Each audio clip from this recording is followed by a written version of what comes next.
Hello viewers, welcome back to ROM Solution. Today நம்ம இன்னைக்கு என்ன பார்க்க போறோம்னா ஒரு சிம்பிள் டிப்ஸ் ஒன்று பார்க்க போறோம். என்னன்னா Google Chromeல வந்து உங்களோட போட்டோவோ அல்லது வேற எந்த போட்டோவோ பேக்ரவுண்ட்ல தீமா எப்படி செட் பண்ணலாம் அதை பற்றி தான் இந்த வீடியோவில் பார்க்க போகிறோம். ஸோ இந்த வீடியோ உங்களுக்கு பிடிச்சிருந்தா லைக் பண்ணுங்கள், ஷேர் பண்ணுங்கள், மறக்காம என்னோட சேனல் நீங்கள் சப்ஸ்கிரைப் பண்ணிக்கோங்க. வாங்க வீடியோக்குள்ளே போகலாம்.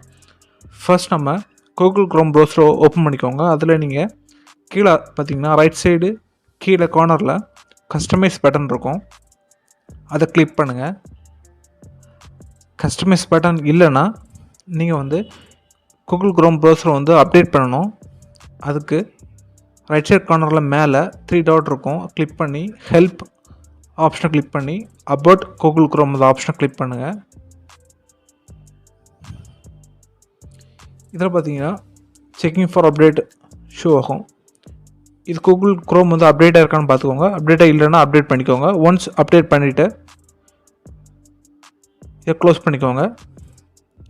நியூ டேப் ஓப்பன் பண்ணிக்கோங்க. அதில் கீழே பார்த்தீங்கன்னா கஸ்டமைஸ் பட்டன் வந்து வியூ ஆகும், அதை கிளிக் பண்ணுங்கள். கஸ்டமைஸ் பட்டனை கிளிக் பண்ணுங்கள். இந்த மாதிரி ஒரு விண்டோ ஓப்பன் ஆகும். இதில் பேக்ரவுண்ட் அந்த ஆப்ஷன் கிளிக் பண்ணுங்கள்.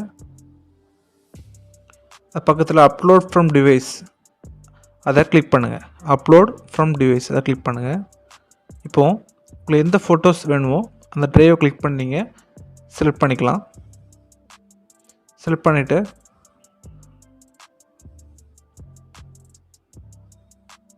பேக்ரவுண்டில் அந்த ஃபோட்டோ சேவ் ஆயிரும். எந்த ஃபோட்டோஸ்னாலும் நீங்கள் பேக்ரவுண்டில் சேவ் பண்ணிக்கலாம். Google Chrome ப்ரௌசரில் கஸ்டமைஸ் பட்டனை கிளிக் பண்ணி அகைன் நீங்கள் வந்து பேக்ரவுண்டில் இமேஜஸ் வந்து நீங்கள் சேஞ்ச் பண்ணிக்கலாம். எந்த இமேஜ்னாலும் நீங்கள் சேஞ்ச் பண்ணிக்கலாம். இந்த மாதிரி சேஞ்ச் பண்ணிட்டு டன் பட்டன் இருக்கும், அதை கிளிக் பண்ணிக்கோங்க.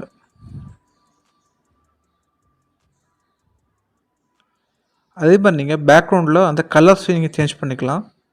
கஸ்டமைஸ் பட்டனை கிளிக் பண்ணி அதில் கலர் அண்ட் தீம் ஆப்ஷன் இருக்கும், அதை கிளிக் பண்ணிங்கன்னா அதில் கலர்ஸ் கொடுத்துருப்பாங்க. அந்த கலர்ஸை கிளிக் பண்ணி நீங்கள் பேக்ரவுண்டில் சேஞ்ச் பண்ணிக்கலாம். சேஞ்ச் பண்ணிவிட்டு கீழே டன் பட்டன் இருக்கும், அதை கொடுத்து ஃபினிஷ் பண்ணிக்கலாம். இந்த மாதிரி உங்களோட ஃபோட்டோஸையோ வேறு எந்த உங்களுக்கு பிடிச்ச ஃபோட்டோஸை நீங்கள் பேக்ரவுண்டாக நீங்கள் சேவ் பண்ணி பேக்ரவுண்டில் தீமாக செட் பண்ணலாம். ஸோ இந்த வீடியோ உங்களுக்கு ரொம்ப யூஸ்ஃபுல்லாக நம்புகிறேன்.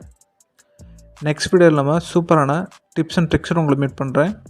Until bye from ROM Solution.